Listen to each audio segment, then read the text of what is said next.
Bonjour à tous. Euh, donc sur le forum, moi c'est Noise et je vais vous présenter un petit programme que j'ai recodé et qui s'inspire très fortement d'un logiciel qui s'appelle Catart. Enfin, un logiciel, c'est une librairie pour MaxMSP, qui est un langage de programmation, mais qui est payant. Donc moi j'ai recodé ma version simplifiée gratuite pour Python. Et donc le but, c'est de prendre une piste sonore et de la découper en plein de petits morceaux. Ces petits morceaux, on peut analyser certaines de leurs caractéristiques, par exemple la fréquence qui domine, et les disposer dans un espace 2D. Donc vous pouvez aller voir leur page, ils font des trucs super au niveau du son. Et donc moi j'ai recodé ma version gratuite, beaucoup plus simple, beaucoup moins poussée, parce que moi j'ai pas du tout de formation son. Ce qui m'intéresse, c'est beaucoup plus le mouvement. Donc j'ai téléchargé, pour faire des exemples, des pistes sonores sur Freesound, dont je mettrai les liens pour les citer. Donc par exemple, j'ai pris des vagues d'un lac et je découpe en petits morceaux de 0,2 secondes. Donc, hop, je lance mon programme.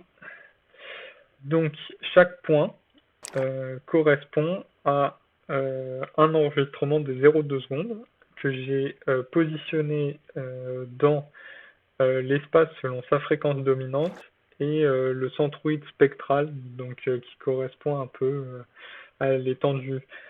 Mais donc, ici, on aura des choses graves et de l'autre côté, des choses aiguës. Et puis, donc, on a tout cet espace. Donc si je me déplace plus ou moins vite aussi, si je fais différents mouvements, donc là je contrôle avec ma souris. Mais le but c'est qu'on peut faire plein de variations. Par exemple, au lieu de 0,2 secondes, je peux prendre des bouts plus longs. Je peux aussi créer un espace différent en prenant différentes caractéristiques. Là j'ai pris des choses vraiment basiques.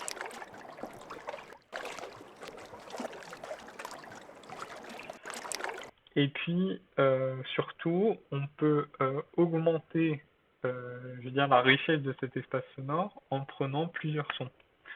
Donc, par exemple, moi j'ai pris des craquements de bois, les vagues sur un lac et des murmures que je prends en différentes euh, couleurs. J'affiche en différentes couleurs sur mon espace. Voilà. Et donc je peux jongler entre les différents sons.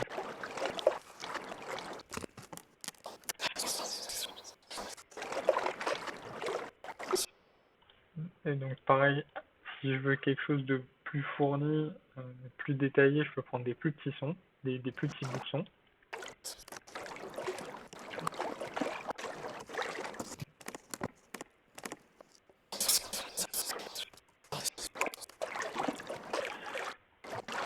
Et le but étant euh, ensuite de superposer ça à la lecture d'un poème.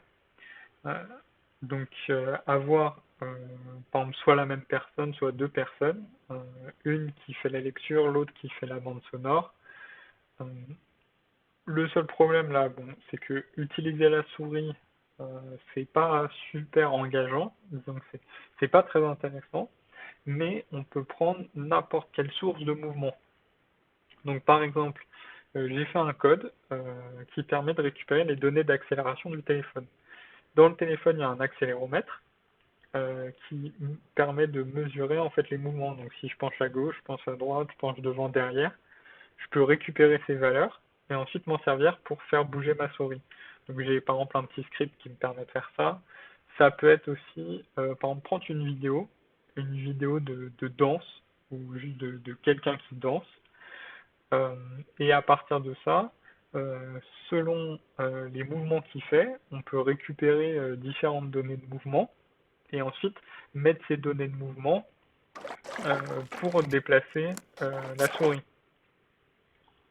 Donc vraiment l'idée c'est de chercher à prendre un mouvement, créer un espace, donc créer un espace qui convient, je vais dire, au poème.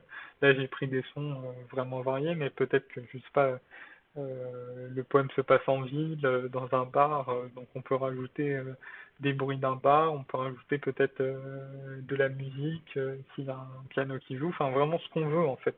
N'importe quelle image dont on peut trouver une signature sonore. Et puis ensuite, à partir de cet espace, ajouter un mouvement et la lecture de poèmes. Euh, Ça peut être aussi, par exemple, la lecture du poème, ça peut être la main qui écrit.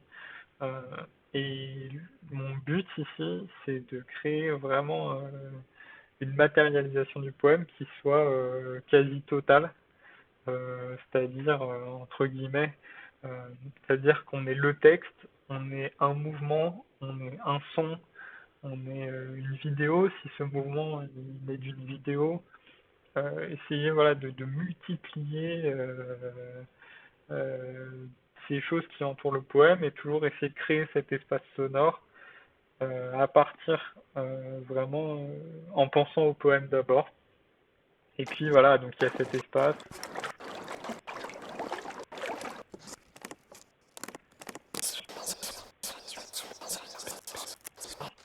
Et donc c'est pas moi qui ai l'idée, hein, mais c'est assez fun de se balader dans un espace comme ça, d'utiliser différentes caractéristiques, de trifouiller un peu pour créer un espace amusant. Euh, Parce que là, bon, j'ai vraiment, moi, comme je disais, je suis pas du tout spécialiste du son. J'ai pris des sons au pif sur Internet pour l'instant parce que j'ai pas de poème. Mais j'essaierai de faire une vidéo démo avec un poème. Peut-être quand j'aurai acheté un bon micro, parce que mon micro il est un peu catastrophique, comme vous pouvez peut-être l'entendre. Mais j'essaierai de faire un exemple, peut-être avec les mouvements de mon téléphone ou avec mes mouvements à moi, de mon corps. J'essaierai peut-être de trouver quelque chose. Et puis voilà. Donc surtout si vous avez des choses que vous aimeriez voir, si vous voulez le code aussi, je vous le donne avec plaisir. Si vous voulez essayer un truc, si vous voulez que j'essaye un truc pour vous, que vous m'envoyez des sons et que je vous montre quel espace ça donne, enfin voilà. Et puis ensuite, essayer de venir mêler ça à la lecture de poèmes. Donc j'espère que j'ai pas été trop long, que j'ai pas trop déblatéré. Puis merci.